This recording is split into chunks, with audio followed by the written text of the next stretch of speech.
TikTok, time to rock. Good evening, good morning, good afternoon to everyone who's watching from all over the world. I'm your friendly neighborhood philosopher, David Wood, and with me now is Dr. Jonathan McLatchie. How you doing, Jonathan? I'm doing very well. Thanks so much for having me on. How are you doing, David? I'm good. Um, Now, you have sort of an interesting background. Why don't you share a little bit about? I know you have a doctor in front of your name, so why don't you go ahead and share a little bit about that? Sure. So, just to give a rundown of my educational background, I did my bachelor's degree at University of Strathclyde in forensic biology, which is the application of scientific evidence to crime scene investigation. So, did that for 4 years, and then I fell in love with the world of molecular biology and was really struck in particular by the engineering prowess and designoid characteristics of living organisms. Was often rather baffled at how anyone could go through a 4 year university program in the natural sciences and come out an atheist at the other end, because the evidence seemed to me to be so compelling for the truth of theism. So I subsequently, following my bachelor's degree, did a master's degree in evolutionary biology to try to gain a better understanding of the evolutionary perspective. And then I interned for a year at the Discovery Institute in Seattle, Washington, helping Stephen Meyer with his book, Darwin's Doubt. And then I did a subsequent master's degree in medical and molecular bioscience, and then which was at Newcastle University. And then finally, I did a PhD studying the evolution of the eukaryotic cell cycle, the cell division cycle, which was also a university and professor of biology at a Christian school called Sattler College in Boston, Massachusetts. So I teach various biology-related courses, including freshman biology, genetics and genomics, microbiology. I teach bioethics. So that's just a little bit of my educational background. I'm also currently pursuing a master's degree at Southern Evangelical Seminary, which is in biblical studies as well. So Two quick follow-up questions based on some stuff you just said. Now, you said you're baffled by how someone can go through, an education in the sciences and come out an atheist, but you have a doctorate in evolutionary biology. So doesn't that explain how we got to where we are? Like, how can you be thinking that there's no good atheistic explanation for this stuff when you've literally got a doctorate in the explanation? yeah, so obviously I don't find the explanation particularly satisfying. I think that there are certain features of biological systems which are best explained by an intelligent cause rather than an unguided stochastic process, such as chance and physical necessity. In terms of evolution, there are a number of real scientific challenges, I think, to the naturalistic scenario of life's origins and evolution on Earth. So, for example, I think that there's merit to Michael Behe's concept of irreducible complexity, and I think that there are many thousands of such systems in biology. And basically, an irreducibly complex system is where you have a higher level objective that's accomplished by multiple subcomponents or multiple subfunctions that have to work together in concert to achieve that higher level objective. And so any process that's capable of producing that type of system is going to have foresight in order to visualize a complex end goal and bring together everything needed to realize that end goal. So an example of an irreducibly complex system would be the DNA replication machinery. By which the cell will duplicate its DNA to prepare for cell division. And there are a number of components that are necessary for that to work. You've got the DNA polymerase that actually carries out the copying. You have the initiation proteins that open up the DNA double helix or unwind the DNA double helix. You've got the helicase that breaks the hydrogen bonds that link the bases together to allow for copying. You have the single-stranded binding proteins that bind to the single strands of DNA and prevent them from reannealing. The DNA polymerase isn't able to begin copying unless it's first primed, because it needs what's called a 3' hydroxyl group in order to copy. So you have a primase enzyme which synthesizes the short primer and so forth. That's just a very short sketch of some of the components needed. The DNA polymerase also needs to be clamped onto the strand of DNA. It has a sliding clamp, and the sliding clamp itself has to be loaded on by a clamp loader, and so on. You have topoisomerase enzymes that alleviate the supercoiling that's induced by the torsional stress, and so on. If any of those components and many more were missing, then you wouldn't have DNA replication machinery that worked half as well as it used to, or a quarter as well as it used to, but it would be broken. And this is one of my favorite examples of irreducible complexity, because natural selection presupposes differential survival. You can't have natural selection unless you have differential survival, but differential survival requires that you have self-replicability. And so you can't really invoke natural selection to explain the origins or the emergence of self-replicability without assuming the existence of the very thing you're trying to explain. So that's just one small challenge to evolution. There's a lot more that one could say on that. Yeah, I was just on a long car ride with Ridvan, the apostate prophet, and we ended up talking about that a little bit. And I was just pointing out that in order for evolution to even get off the ground, what you need from the beginning, as far as something that is capable of evolving. So right there from the beginning, whatever life forms, it has to be capable, one, of replicating itself. So it's not just some sort of life that forms and then eventually dies and then there's nothing else. It has to be capable of replicating itself. Two, it can't make exact copies of itself, because then you have no variation, and there's nothing for, there's no variation to act on. But three, it has to be very similar to the original in order to preserve any good traits. And so you need something very specific in order to get the entire process off the ground. And I don't know, seems pretty amazing that you get that right from the beginning. I mean, imagine like a factory or something like that, building a factory that replicates factories, and that's like the first factory, and it's capable of replicating other factories or something. Exactly. For molecular machines, like what I just described, what you require are multiple proteins, many different proteins that have to be very specifically crafted in order to work together to achieve this higher level objective. And so the probabilities of getting even one protein are, in my judgment, astronomically small. But the probabilities just multiply exponentially when we're requiring multiple components to work together in concert to achieve a higher level objective. Even the simplest organisms, like Mycoplasma genitalium, for example, which is a bacterial cell, which is it's an obligate parasite, and it's not free living. It can't live outside of a host, and it's one of the simplest known organisms, and yet it still requires about 300 genes, 300 different proteins. So it's the complexity of even the simplest life is just absolutely mind-boggling and way beyond what can be plausibly accounted for by a stochastic, unguided process that doesn't have a mind involved. And so, in summary, when we observe these sorts of irreducibly complex systems and information-rich systems, information processing and retrieval apparatus that we find inside the cell, these sorts of things are phenomena which are habitually associated in every realm of experience with conscious deliberation or intelligent agency. And so it's not particularly surprising, on the hypothesis that a mind was involved, that you'd find information-rich systems such that we find in biology. But it is wildly surprising on the falsity of that hypothesis. And so it tends to, in fact, strongly confirm the design hypothesis over the non-design hypothesis, which in turn lends credence to a theistic worldview. And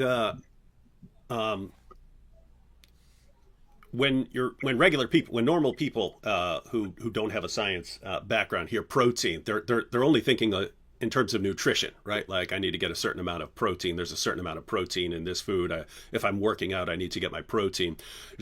When you talk about proteins in living organisms, these are basically things that are the structures in living things that are doing all the work in terms of how would you describe it in terms of these parts? They're like little machines performing little functions, right?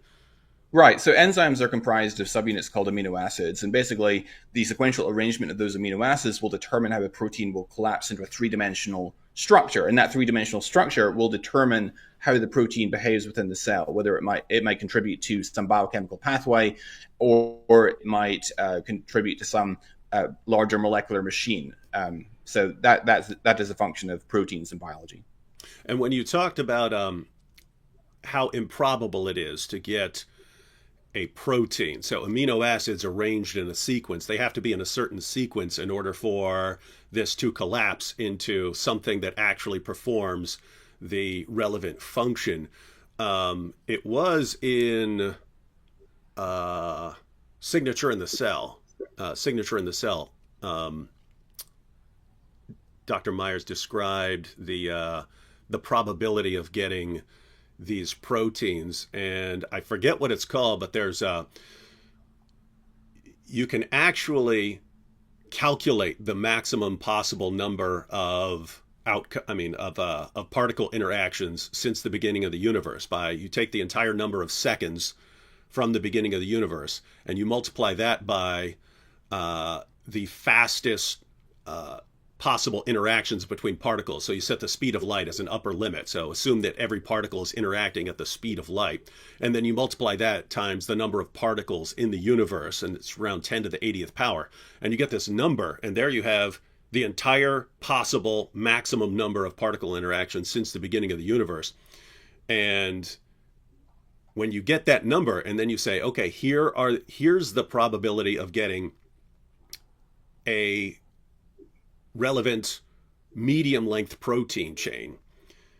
And given the time available in the universe, you're not even close to getting one medium length protein. So the idea that you're getting the hundreds you would need for the most basic known life, all in the same place, so where they can come together and form the cell, seems astronomically improbable. I'm bringing this up because human beings seem pretty good with simple probabilities, right? Like if I flip a coin, 1 and 2, we get 1 and 2.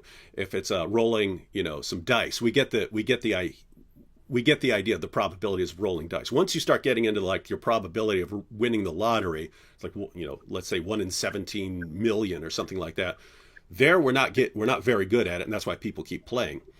But then when you're talking about like 1 in 10 to the 10 to the this, it's just our minds aren't very good at processing these kinds of probabilities.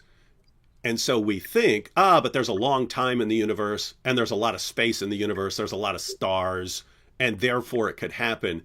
When actually, mathematically, you can calculate the probabilities, even given gigantic space and tons of particles and so on, and you're still not even close to getting what you need.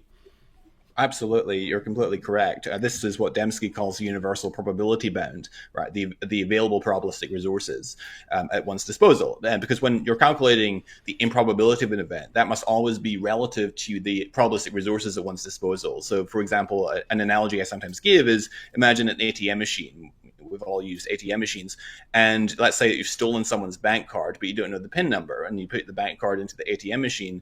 Well, there's 10 digits on the 10-digit PIN pad, right? There's 0 to 9, and there's a 4-digit PIN number that you have to guess, and so that's equivalent to 10,000. There's 10,000 possible ways you could dial in a 4-digit number to a 10-digit PIN pad. That's 10 to the 4th power. Now, most banks will lock you out of your account after 3 failed attempts at guessing the right PIN number. And so if you only have 3 attempts, that corresponds to the probabilistic resources at one's disposal. It's overwhelmingly more likely that you're going to fail to randomly guess the correct PIN number if you're just punching in random numbers. And so that's essentially analogous to what we're dealing with when it comes to the origins of life and the evolution of life on our planet, is that universal probability bound gets swamped very, very quickly. The chances of the self-replicatability of an RNA molecule emerging in the primitive environment of the early Earth is, in my judgment, astronomically small. The getting these very specifically crafted proteins to have to work together in concert to achieve these higher level objectives, or getting an adult organism capable of reproduction from a zygote, a fertilized egg, is just way beyond what you can accomplish by chance and physical necessity. And the fossil record allows you sometimes to put a limit on how much time you have in terms of getting the A to B transitions that transpired in the history of life. So, for example, the human-chimp divergence is thought to have taken place by most evolutionary biologists about 6 million years ago. And there was a paper published in 2008 in the Journal of Genetics by Rick Dewart and Dina Schmidt from Cornell University, where they basically sought to calculate, using a population genetics model, what's the waiting time that you would require to get 2-step non-adaptive mutations to in a transcription factor binding site. How long would that take, given what we know about the the population size, the effective population size of hominids, which until very recently was in the 10,000 to 20,000 individuals per generation range, what we know about the generation turnover times and the average mutation rates. And they give an estimate of 216 million years for that two-step codependent mutation, but guess what? You've only got 6 million years, according to the fossil record, for the entire transition. So that's known as the waiting time problem in evolutionary biology, which is also, I think, a formidable challenge. It's a numbers problem. And so I think that's also relevant to the universal probability bound. One more follow-up question on that, because we do want to get to, we said we're going to talk about the resurrection, but given your background there, I just wanted to touch on a couple of other issues. But you've also interacted with Muslims in your discussions. And so given your background in biology, how are you not a Muslim given the amazing scientific insights that you find in the teachings of Muhammad and in the Quran? Yeah, and unfortunately, my own reading of the Quran reveals the Quran to be rather a scientific train wreck rather than a scientific miracle. Wait. It's a scientific what? It's a scientific train wreck. Train wreck. Okay, go ahead. Just want to make sure I heard that right. Not a scientific miracle. I've actually debated Nadir Ahmed, our old friend Nadir Ahmed, on this very topic, which is fun to watch. But I just don't find what the Quran says about modern science to be at all plausible. Stars are apparently missiles that Allah hurls at demons to strain their ears in the direction of the heavenly councils and so on. I mean, just up and down the line, the Quran just gets it wrong about science, as well as many other things, such as the historical anachronisms that we find in the Quran and the errors that the Quran makes in relation to Jesus and his crucifixion and so forth. So, I mean, the Quran is just a disaster zone as far as the evidence goes. But haven't scientists discovered that semen is formed between the backbone and ribs? No. I'm afraid, it's just one of the Quran's many, many blunders. Yeah, it actually hasn't been pointed out enough. But when the Quran talks about the mingled fluids and so on, and then you go to the Hadith to figure out what this is talking about, that this is giving like the two semens theory that was common in the ancient world and would have been popular during the time of Muhammad and so on. And so it's just there's still awesome stuff to point out there. Right. Muhammad also seems to have been influenced by Galen, especially his stuff on embryology, which is also a mess, I think. But it was standard for the time period in which he was writing. Yeah, it looks like if you take some of the teachings of Galen and still of Aristotle and Hippocrates that were circulating during the time, and you combine that with some of the common Jewish theories there that were eventually recorded in like the Talmud, and you sort of put that all together, that's the science that you get from the Muslim sources, which now you have this double problem in the sense that one, the Quran and Muhammad are getting things massively wrong, but two, they're also being plagiarized, and so it's a double error. So interesting stuff.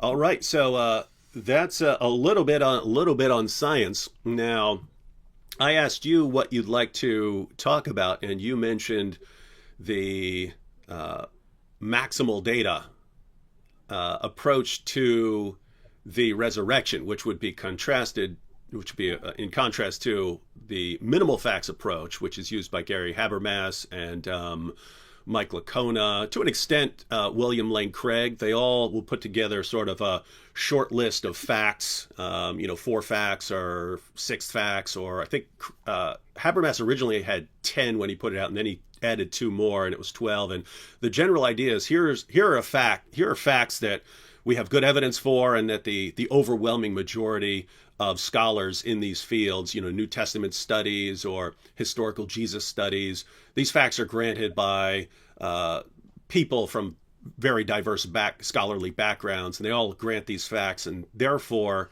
whatever theory you're putting forward to explain what happened with Jesus that got Christianity off the ground, it at least needs to fit these facts. And if you don't fit these facts, then you've got a problem right from the beginning. So there are variations, but that's the general idea behind some of these minimal facts approaches. But you have a different approach. So, one, anything you'd like to say about the minimal facts approach? Feel free to criticize it, and then talk about the approach you're using.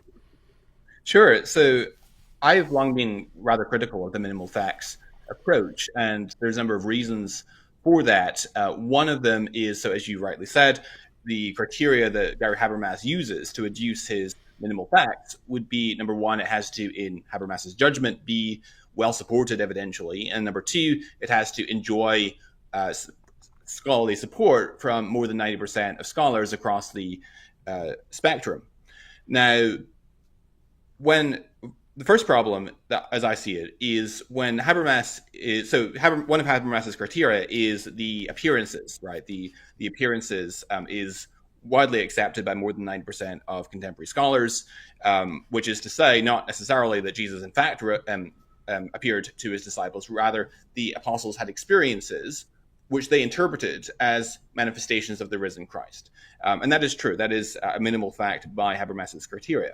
But when Habermas is pushed on alternative hypotheses, such as the hypothesis of mass hallucination, or some sort of objective vision, then Habermas's response, rejoinder to that particular concern, is to point out the implausibility of shared hallucinatory experiences. However, that takes him outside of his minimal fact criteria, because that's no longer a minimal fact. The group experiences is not accepted by more than 90% of critical scholars, and nor, for that matter, is the multi-sensory nature of the resurrection encounters. And so Habermas has to switch his criteria midway through the argument. And so it feels to me a little bit like a bait and switch.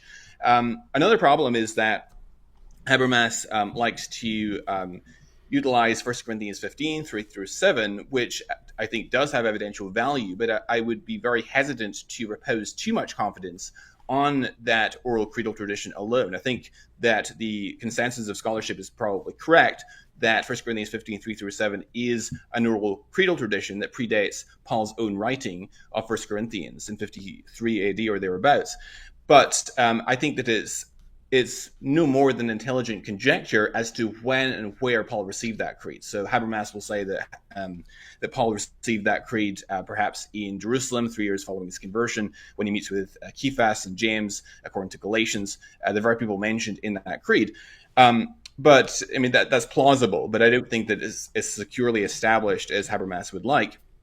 It's also very difficult to adjudicate the rationality of the apostles' beliefs unless we can say something about what the experiences were like. So 1 Corinthians 15, 3-7 is consistent with alternative scenarios, such as a non-speaking Jesus, or a Jesus who appears only briefly and speaks only a few words and then disappears, or just very brief sightings at a distance, or something like that, which don't necessarily bode well for the rationality of the apostles' beliefs that it was really, in fact, Jesus risen from the dead. So the alternative approach that I prefer is, as you said, the maximal data approach. And this term was coined by my colleague and friend, Dr. Lydia McGrew.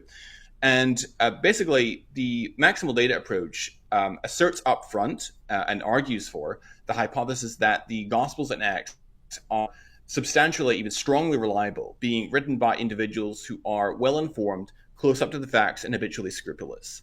And that being the case, then one can reason that the claims in the Gospels and Acts concerning the nature and variety of the resurrection encounters with the risen Jesus actually are reflective of what was being claimed and asserted by those who are purportedly eyewitnesses of Jesus' resurrection, including its multi-sensory nature involving multiple sensory modes, not just individual sightings, but group sightings, group conversations with Jesus, long discourses with Jesus, physical contact with Jesus, observing Jesus eating broiled fish in Luke 24, having breakfast with Jesus on the shore of the Sea of Galilee in John 21. According to Acts 1, it was extended across a 40-day time period, so it's not just a brief and confusing episode, and so forth.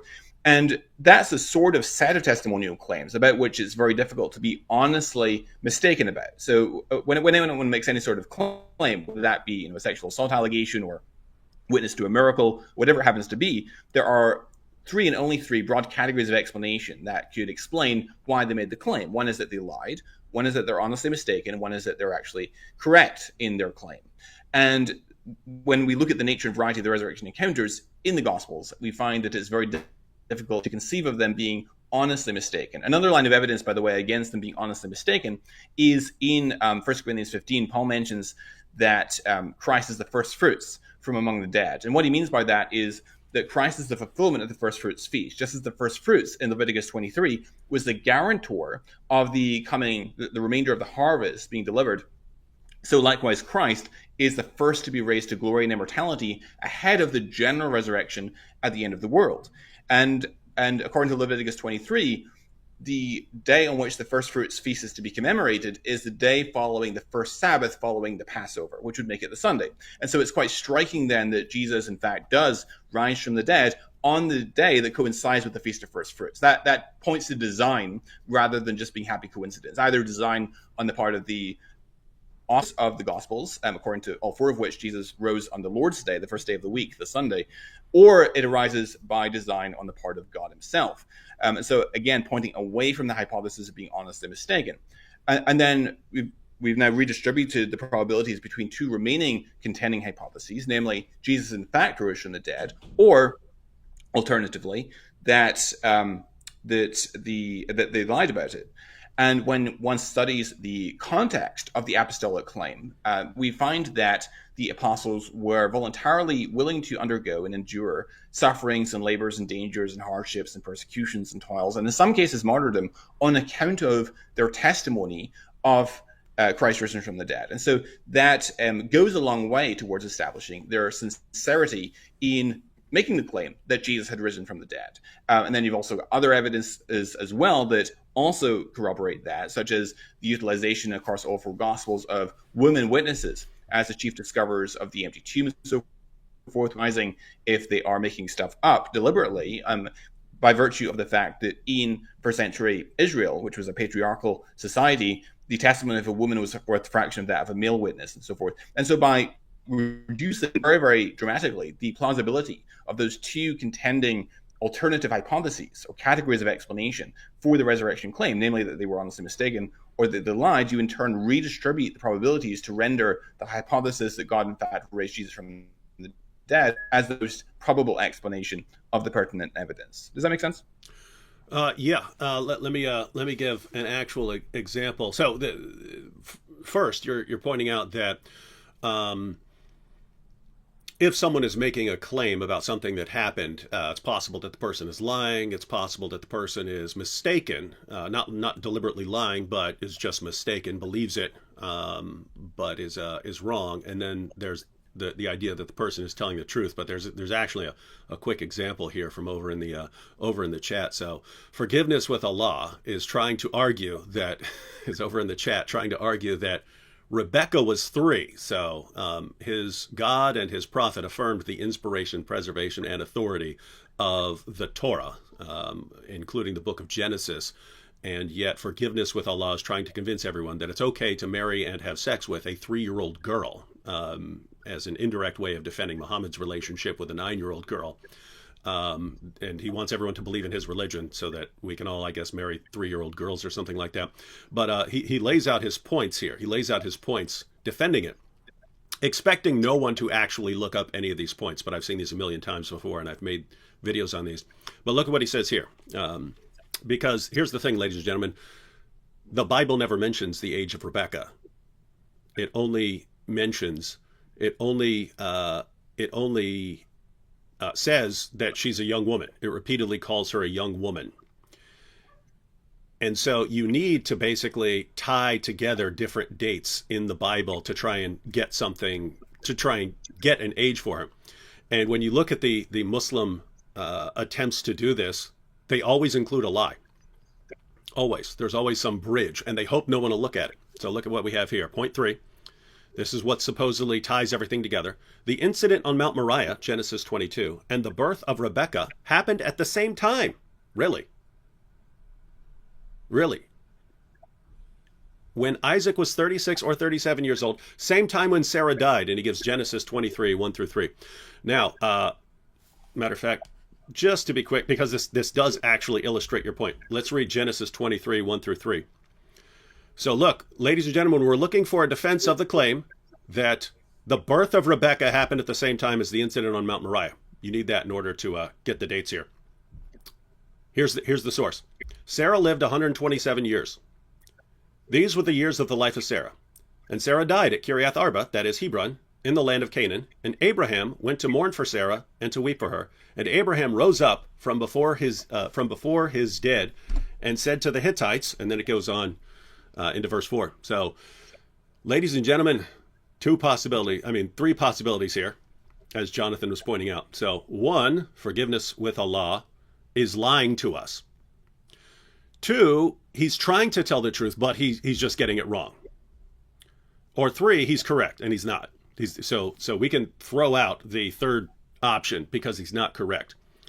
So what are the options here? He's either lying or he's trying to tell the truth, but he's doing a bad job of it and he's getting things wrong anyway. He's honestly mistaken. I'm actually going with honestly mistaken because all he's doing is cutting and pasting an article from some horrible Muslim website. So what's actually going on here is eventually someone had to lie, right? But at some point someone had to lie. But then everyone copies the same lie and they pass on the lie, even though they think, oh, this is a great website. I don't need to examine anything on this website because anything on this website's good as gold. So I'll just cut and paste it and share it. And who cares if I'm wrong? And so the person's goal is not to deceive, and even though you could criticize them for trying to promote pedophilia in the middle of a live stream. But look at what's going on here. So here you don't have to think that forgiveness with Allah is deliberately being deceptive, but he's getting things wrong. And you know that he's getting things wrong because you do a quick investigation. And then the options are either he's lying or he's honestly mistaken. So just wanted to point that out. And the point here is, ladies and gentlemen, whenever you're dealing with people who are copying stuff, you would definitely want to investigate it. Always look up the sources because, believe it or not, you have some people who are liars and you have people who pass on the lies in order to promote pedophilia. It's so weird to think that there are still people in the world today who, I have to show that it's okay to have sex with little girls. Very, very strange stuff. Now, that was all just one massive illustration of the point that you're kind of starting with, the three options that we need to consider. It seems like the big difference between the minimal facts approach and the maximal data approach would be that the minimal facts guys are trying to avoid reliance. They're trying to skip the step of defending the reliability of the Gospels and Acts. And it's sort of like your method entails a two-step system where first I defend these sources to show that these sources are accurate, and then what can we conclude based on those sources? Whereas they're trying to skip that step and say, okay, if we skip the reliability of those sources, except for specific instances where we defend a specific claim, we can just skip that and say, okay, here's what scholars agree to and what we have good evidence for, and let's build a case on that. Is that about right? Yeah, unfortunately, though, I think for the minimal facts case, you cannot really build a robust case unless you can have the group appearances and preferably the multisensory character of the resurrection encounters. But that's not a minimal fact by those criteria. So I think that when the audience realizes just how little is actually granted by the consensus of scholarship, I think the argument becomes a lot weaker, at least certainly rhetorically, as well as yeah. So on that point, so for everyone for whom this is like new stuff, I'm talking about general case for the resurrection type stuff. Scholars almost across the board, so atheist scholars, liberal Christian scholars, agnostic scholars, Jewish scholars, almost everyone will grant at the scholarly level. Almost everyone grants that some of the disciples had some sort of experiences that they interpreted as appearances of the risen Jesus. But I had a live stream with Bart Ehrman. I was asking him about that, and it seems like, I could be getting this wrong, but it seems like he's granting an appearance to Peter, an appearance to Mary Magdalene, and one to Paul, and then maybe James. He's sort of, who knows? but then, yeah, once you get to were there group hallucinations, things are a bit more shaky there. Whereas the group appearances are pretty significant in terms of ruling out hallucinations, because it's one thing for Peter to see some sort of hallucination, a grief hallucination or something like that. It's something you're in a completely different world as far as a group of people all seeing a hallucination, because then now you're kind of ruling out hallucinations by the very idea. So what you're it sounded like what you were saying is, um, the minimal facts guys, they're treating the appearances as a fact and saying, but scholars, across the board grant appearances, but if you look at the specifics of what the scholars grant, they're not actually granting the group appearances, which you kind of need to rule out the hallucinations.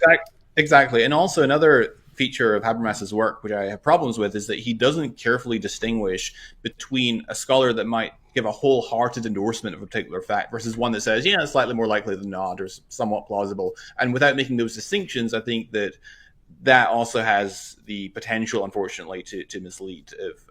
So that's also a vulnerability, I think, of Habermas's work. Now, what would you think? And we can obviously go into more detail about your approach here in a second. But what would you think about like a sort of combination approach? Like, say, if we just go with some of the historical facts that are granted across the board, even if we narrow them down to things that we can actually that everyone actually agrees on, and then saying, here's the case that you could build with that. But here, if you bring in more data by defending these sources, then you have these additional facts that go on, and here's what you could conclude. What would you think about that? Because Yeah, so don't get me wrong. I'm not saying that Habermas's approach is of no evidential value. I think that you can adduce some evidence from 1 Corinthians 15, 3 through 7. I think that the individual encounters, the individual experiences do contribute evidential value. I just am not convinced that it would be sufficient to convince me of the resurrection if I was limiting the scope of my analysis to the minimal facts case. And so that's why I appeal to a broader data set. And I think that as Christians, we should consider it a privilege, not a burden, to defend the reliability of the Gospels and Acts, because the evidence for the robust reliability of the Gospels and Acts and the grounding in credible eyewitness testimony is absolutely spectacular. And so it's a privilege, not a burden, to defend that. what would you what dates would you give for the Gospels and Acts? Because it's pretty common to see well, it's pretty common to see this. In Mark, you have Jesus predicting the fall of Jerusalem. That's around 70. Mark's the beginning, and so around 70 for Mark, and then everything after that, at some point after that. So after that for Luke, because Luke draws on Mark, and then Acts is part 2 of Luke Acts, so Acts after that. So what dates would you put on the Gospels and Acts? Good question. So I'm non-committal on dates. I think that there's a lot of conjecture that goes into assigning dates to the Gospels. I'm not a fan of that argument that you just elaborated, because of course, I believe in the potential of Jesus to make supernatural predictions about the fall of Jerusalem and the destruction of the temple. So that doesn't necessarily commit me to saying that Mark has to be written 70 or just slightly post 70 or what have you. And there's some internal evidences in the Gospels that might suggest that they're quite a bit earlier than that. So for instance, an argument that's not conclusive on its own, but it does have some evidential value, is the fact that, as has often been pointed out, that Acts ends on kind of a cliffhanger with Paul being placed under house arrest, and it doesn't give you an account of Paul's death. It doesn't mention the destruction of the temple in Jerusalem, doesn't mention the great fire that broke out in Rome in AD 64 and the ensuing persecution of the Christians and so forth. And particularly, it doesn't mention Paul's demise. Paul seems to have had another Roman imprisonment. If you read the pastoral letters, it doesn't mention that. So that suggests, I don't think it's completely conclusive, but it suggests that Acts was written prior to those events, perhaps in the early 60s, AD. I say it's not conclusive because it's an argument from silence, though perhaps a better argument from silence than many other arguments from silence, but nonetheless an argument from silence. So I don't think it's completely conclusive. But if Acts is dated around then Luke has to be earlier still. And Mark and Matthew are usually thought to be earlier than Luke, and so that would push them even further back. There is also a quotation of Luke's gospel in 1 Timothy 5:18, where it says, "For the scripture says, do not muzzle the ox while it's treading out the grain, and the worker deserves his wages." And it's quoting from, I think it's Luke 10. I think it's verse 7, where it's quoting Jesus from the Gospel of Luke, and it refers to it as scripture. And I actually think that the pastoral letters are genuinely Pauline. I have a very detailed essay on my website where I defend the Pauline authorship of the pastoral letters. That being the case, then Luke has to predate if he is really referring to Luke as opposed to some earlier source that Luke is drawing on, which I think is quite plausible. Then Luke has to predate the writing of the pastoral letters, which would place Luke fairly early, perhaps even as early as the 50s, and then Matthew and Mark would be earlier still. So, as I said, I'm non-committal on dates, but I think that they certainly have to be written. They have to be written early enough in order to be anchored in substantially reliable and credible eyewitness testimony, because that's what the evidence really points to. All right, so everyone, when you're seeing dates for the Gospels and Acts, everyone, it's important to keep the methodologies in mind as far as the bare overarching methodology. One approach, if you're not granting Jesus the ability to predict the future. So if you have especially a naturalistic framework in mind, then you'd say, okay, in the Gospel of Mark, Jesus predicts the fall of Jerusalem. That didn't happen until 70, so that must have been around the time when it was written or after that. And then the other Gospels use Mark as a source, and so they must be later. Notice there are assumptions built into that methodology, and they're not completely correct. Even if you wanted to say Jesus can't predict the future, you wouldn't actually have to have supernatural knowledge. Jesus could just look at the way things are going and say, wait a minute, you guys keep rebelling against the Romans are going to come and crush you, and they're going to rip all your stuff down, because that's what the Romans do. So you wouldn't even have to have supernatural knowledge. So that's not a terribly great assumption to build all your dating on. But look, if you didn't have that assumption, and you just looked at when does it look like these things were written? Well, what Jonathan was pointing out, the book of Acts looks like it's written in the early 60s. And the reason Jonathan gave is that's sort of where it ends. It sort of fizzles out. And then, but all this stuff happened right after that. It's like, why is not that stuff put in there? Like, you've got the martyrdom of Paul. You'd have the martyrdom of Peter. You've got all this stuff the fall of Jerusalem. You got all this stuff that happens right after Acts ends, and it's not in there. And so this would be like me writing, let's say I wrote a book. I write a biography of Michael Jackson, and I end it when he comes out with Thriller. I mean, it would seem odd to end there, unless you're just trying to get to where he releases Thriller, something like that. But the question is, why don't you've got all this stuff that happens after that, and then ultimately his death and so on? Why aren't you including that? But notice you could have some sort of explanation for ending at Thriller, like maybe you just want to build up to that great moment or something like that. But imagine it just ends on some completely, relatively insignificant point in Michael Jackson's life, and that's where your book ends. It's like, why did you end there? Especially if there's all this awesome stuff that happened later. And so applying that methodology, you got Luke, looks like Acts is written in the early 60s. And then so you sort of reverse the process. You say, okay, so Acts came after Luke. So Luke is before that, and Luke incorporated Mark as a source. And now you're dealing with Mark like in the 50s or something like that. And so anyway, the point there is a lot of assumptions going into this.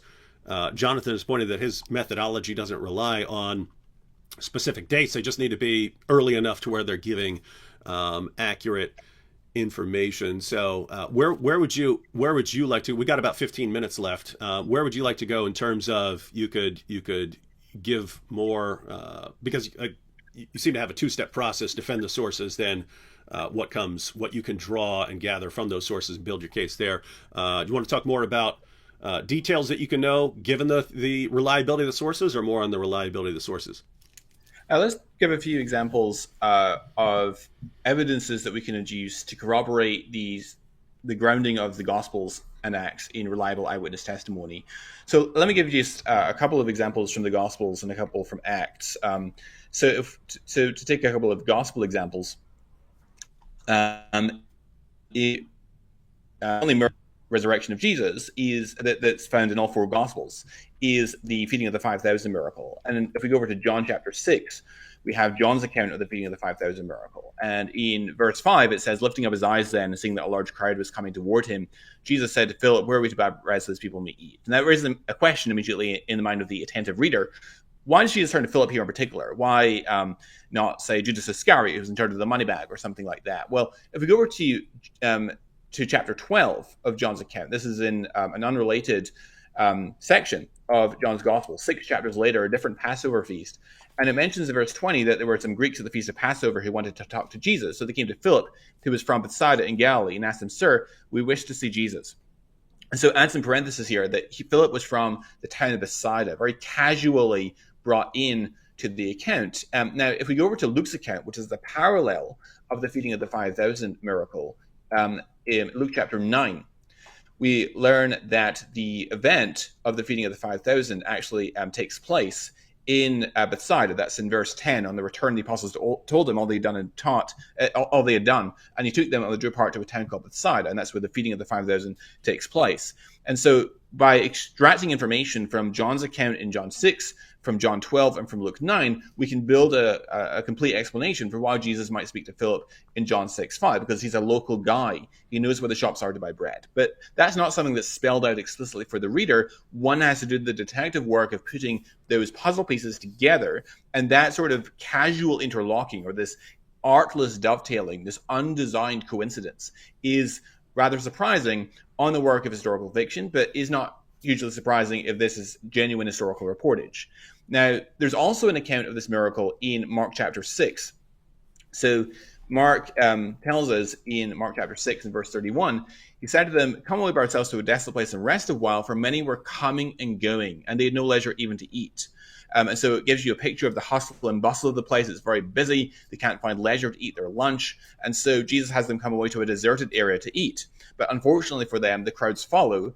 And it says in verse 39 that Jesus commanded them all to sit down in groups on the green grass. Now, in Israel, the grass is actually not green, but it's brown throughout the majority of the year, except at a relatively narrow window of time during the spring because of the higher levels of rainfall that coincides with the Feast of Passover.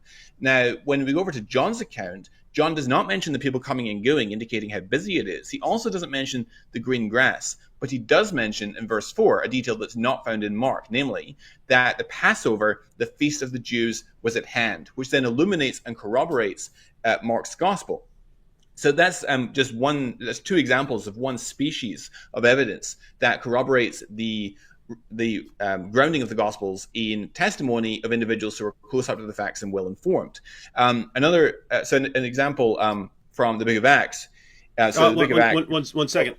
So this is going to be a different example, right? Yeah. Mm-hmm. Okay. Yeah. I just wanted to make sure everyone's sort of understanding it here and make sure I understand it. So the idea behind the undesigned coincidences would be, so you have some detail described in, let's say, the book of John, and there's some detail there, and it seems like an insignificant detail. It's like, okay, I have no idea why that little detail is there. It doesn't add a lot to the story. And then you'll have like a different gospel, and you'll have a different detail added that seems like, not a lot of weight placed on that little detail. But you start combining these, and they start explaining each other. And so you have things like that, but then if you have a bunch of them, it's sort of like they're forming a kind of like interconnected web of confirmation where there's all these little spots where they're confirming and explaining each other. And you were talking about this in terms of confirming that this goes back to people who knew what they were talking about. Their stories are actually, they have all of this internal confirmation where they're confirming each other. But I'm assuming there would be the added argument that this is God piecing this thing together. Is that part of the like case for divine inspiration, like that's so No, interconnected in there, or is this just in terms of like historical reliability? no, this is just in terms of historical Okay. reliability. I don't believe that God dictates scripture, right? I'm not a dictation theorist when it comes to inspiration. I don't think most informed Christians would be dictation theorists, but this certainly points to the historical trustworthiness of these sources. And I emphasize that it is a cumulative case. So I'm not resting the argument on two examples. I'm just giving you two examples to whet your appetite and give you a flavor of this species of evidence. And there's dozens upon dozens of these that crisscross the documents, and that's just one species of evidence. There's also other types of evidence, such as extra biblical corroborations of incidental details in the Gospels. You've got what I call the similarities between the Gospels, which are the unity of people's characters. There's various other lines of evidence that one could adduce. Unexplained allusions would be another. Now, let me go over to the book of Acts to give a couple of examples of undesigned coincidences there, which indicates, I think, that the author of Acts was indeed someone who was well acquainted with Paul's travels. And I would argue is this evidence is best explained by Luke actually being someone, he was a traveling companion of the Apostle Paul. So if we go over to 1 Corinthians 4, and Paul wrote 1 Corinthians from Ephesus. We know that because he sends greetings from Aquila and Priscilla at the end of the letter, and we know from Acts they traveled with him. He met them in Corinth, and they traveled with him as far as Ephesus. And he also makes an allusion to remaining in Ephesus in 1 Corinthians. So he's writing from Ephesus in Asia Minor, and he's writing to the Corinthian church, which is across the Aegean Sea from Corinth and from Ephesus. And Corinth is the capital of Achaia, what we now know as Greece. And he says in 1 Corinthians 4, verse 17, "That's why I sent you Timothy, my beloved and faithful child in the Lord, to remind you of my ways in Christ." And so at the time of his writing to the Corinthian Christians from Ephesus, he's already dispatched Timothy. He's sent Timothy on his way from Ephesus to Corinth. And then when you get to chapter 16 of 1 Corinthians, we learn in verse 10, it says, "When Timothy comes, see that you put him at ease among you, for he is doing the work of the Lord as I am." And so even though he's already sent Timothy, we now understand that he nonetheless expects his letter to arrive in Corinth before Timothy arrives. How does that work? Well, we'd infer that Timothy must have taken an indirect route to Corinth, and the letter presumably went a more direct route. Now, the most direct way to send a letter from Ephesus to Corinth would be over the Aegean Sea from Ephesus to Corinth and by boat. We'd infer then that Timothy must have taken the indirect overland route going up through Troas and Macedonia on his way around from Ephesus to Corinth. Now, when you turn over to the book of Acts, in Acts chapter 19, which concerns when Paul is in Ephesus, we read in Acts chapter 19, verse 21 to 22, it says, "Now after these events, Paul resolved in the Spirit to pass through Macedonia and Achaia," that's where Corinth is, by the way, "and go to Jerusalem, saying, after I have been there, I must also see Rome.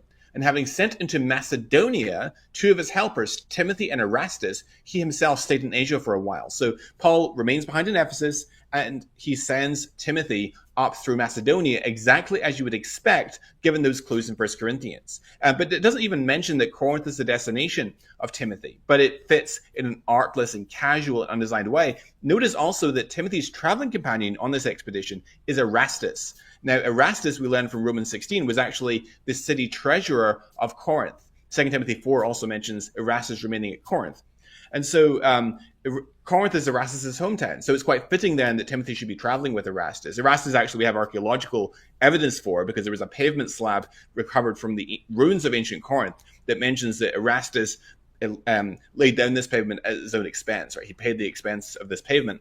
And so this is an incredible example. And just there's actually just taking Romans, 1 Corinthians, 2 Corinthians, and Galatians, never mind the other letters in the New Testament, I can already adduce more than 40 examples of that sort of undesigned coincidence between the book of Acts and the letters of Paul. So I think that undesigned coincidences is a very powerful way to argue internally for the robust reliability of the Gospels and Acts. So I just know from experience there are lots of different levels of background in this information with people in the. Some people will be familiar with the approach. For some people, this will be completely new information. So, the general idea here is, if let's say me and some people I know we're all describing the events of the past 20 years, but we're focusing on different things. And I might be focusing on this, and they might be focusing on that. But we let's say we generally know each other, and some of those things overlapped. Some of our encounters overlapped with each other, and then years later we all write accounts of what happened. You could actually compare our accounts and find all these things where things are matching up, where I'm explaining something in more detail that this other person only mentioned, and these undesigned coincidences where I just mention some seemingly insignificant detail and someone else does, but then they sort of tie into each other and help explain what the other person is saying, and so on. So if you have this situation, you have, let's say, my story and some other person's story and some other person's story, and you can tie them together. The more of these things you have, the more it looks like we're actual people who are talking about events that we witnessed or that we have very good evidence of. Whereas the alternative is, if it's me making up a bunch of stuff and another guy making up a bunch of stuff and another guy making up a bunch of stuff, it seems extraordinarily, insanely unlikely that they're going to be in the situation of constantly confirming each other when you start comparing them. Is that about that the general idea? Exactly. That was an excellent summary. Mm-hmm. All right. So, and you mentioned that. So you mentioned a couple of examples, but you're saying there are lots of these. Mm-hmm. Exactly. Yeah. Now, I mentioned in the description, I have a couple links here. Where would people find more information on those? So you have your website here, jonathanmclatchie.com. Is that a good place to go? Yeah, jonathanmclatchie.com is my own blog. I also recommend a couple of good YouTube channels which cover this in some detail. So my own, of course, Dr. Jonathan McLatchie. I touched on this in some of my interviews and talks and debates I've done. Also, I recommend Lydia McGrew's YouTube channel. And I also recommend Testify, which is Eric Manning's YouTube channel, which is also an excellent place to go on all things New Testament reliability. And then in terms of literature, I recommend Lydia McGrew's book, Hidden in Plain View, Undesigned Coincidences in the Gospels and Acts. I also recommend her other two books, which are The Mirror of the Mask, Liberating the Gospels from Literary Devices, as well as her third book, which is The Eye of the Beholder, The Gospel of John as Historical Reportage. William Paley was also a good place to go, especially for examples in the book of Acts. He wrote an excellent work called Hore Paulinae, which means, translated from the Latin title, it means the times of Paul. And of course, William Paley's book, A View of the Evidence of Christianity, is also excellent. So there's a few good resources for y'all to check out. Now, your article here, I have a link to your article on Dr. McLatchie's case for the resurrection. So what will people find there? Like what level is that on? Like level 10 being scholarly and level 1 being like total beginner. What level would you put that at? Perhaps 7. So it's basically it's the evidential value of Luke Acts to the case for the resurrection. So it shows how you can limit the scope of your analysis just to Luke and Acts, and how far you can go in making the case for the resurrection. And I argue that you can actually go quite far in developing that case. And one more thing that I definitely wanted to get to before we sign off here. You have a ministry. I have the link here in the description box.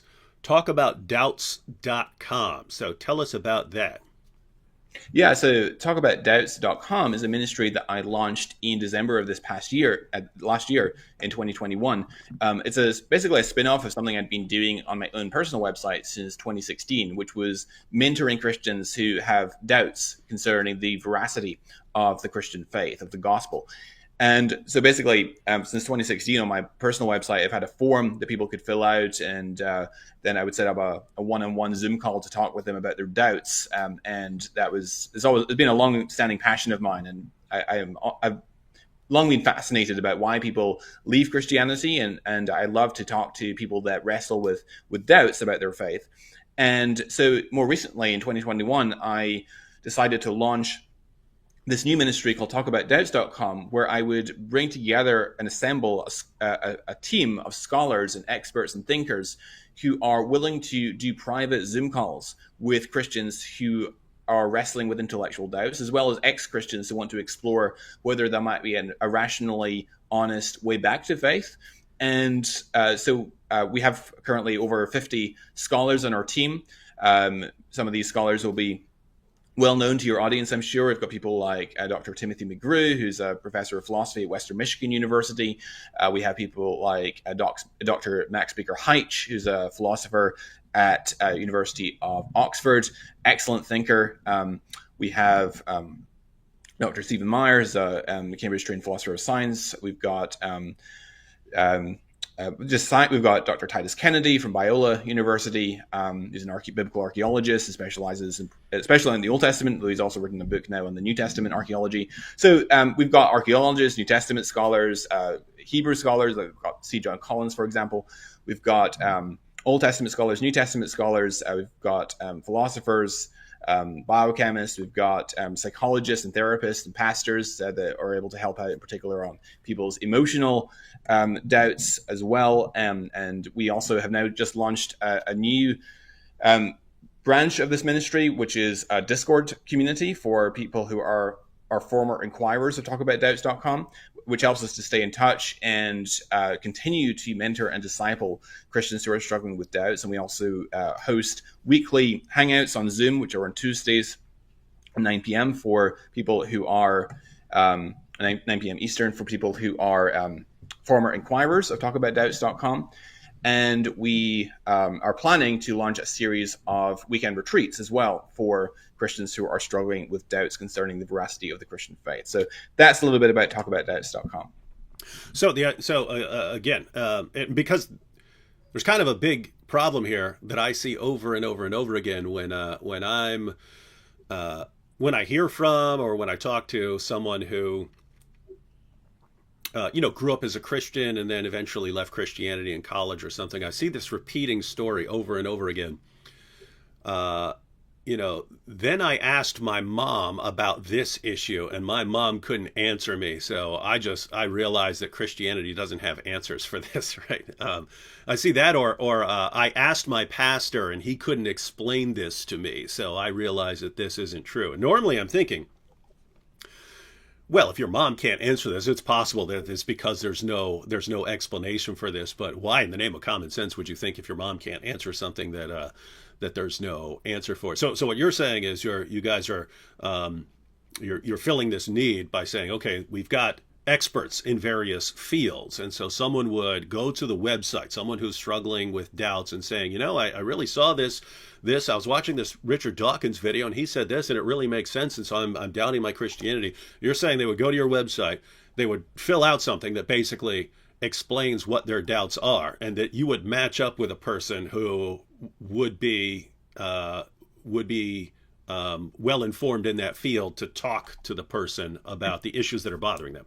Exactly. So basically the way it works is that someone goes to the website, talkaboutdoubts.com, and submits a form which we distribute to the scholar that would be most appropriate to addressing that question. And different scholars on our team have different frequencies with which they're willing to take questions. So some people take questions once a week, other people once a month or once every 6 weeks or what have you.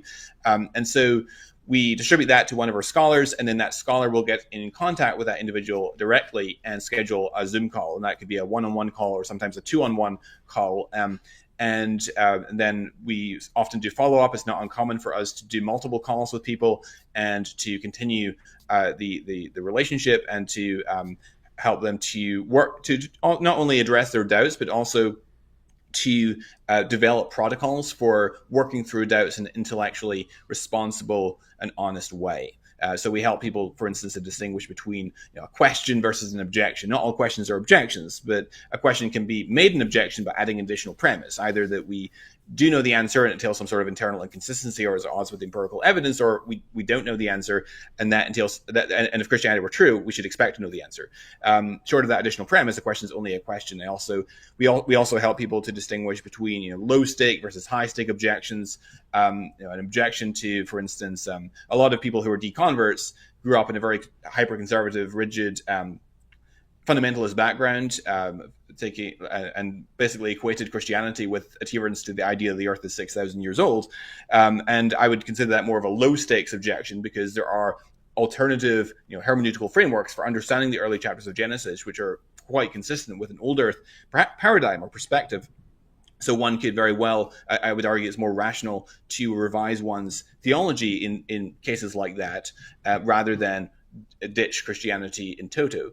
So yeah, we try to help people to think through these sorts of issues. How do we think about evidence? How do we make sense of the fact that Christianity, like most complex topics, it has evidence both for and against. The evidence can sometimes be messy, and to encourage people to be content with less than absolute certainty, but having enough evidence to be tremendously confident in the truth of the gospel, and to be able to be comfortable with there being facts and evidence on both sides of the question. But the trends of evidence tend to, in my judgment at least, confirm the veracity of Christianity over and above the falsehood thereof.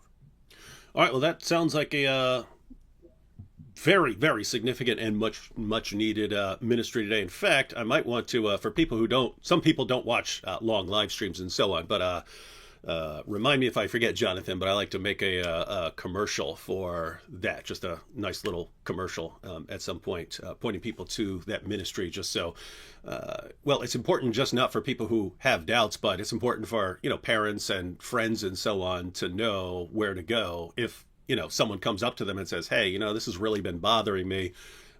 And if you're a parent or, you're a friend of this person and you don't know how to answer, hey, why not give them a link and tell them to fill out the form? Absolutely. We get a lot of requests from parents as well, and parents whose kids have walked away. So even if you yourself are not struggling with doubts, but you know someone who is, feel free to direct them to this resource. Or if you would just want to chat with us about how you can be a resource for your kids who've walked away from the faith, if you're a parent, then this resource is for you as well. We also talk to pastors who are doubting their faith and people in full-time ministry. We keep people's information completely confidential, so you're also more than welcome to reach out to us with your doubts and concerns and questions as well. All right. Well, thanks to Dr. Jonathan McLatchie for joining us here and talking about some of his background, his work in science and on the resurrection, and a little bit with Islam as well, and his awesome, sounds like an awesome ministry. Again, links to those things are all in the description box. Be sure to check them out, and we'll catch you all next time.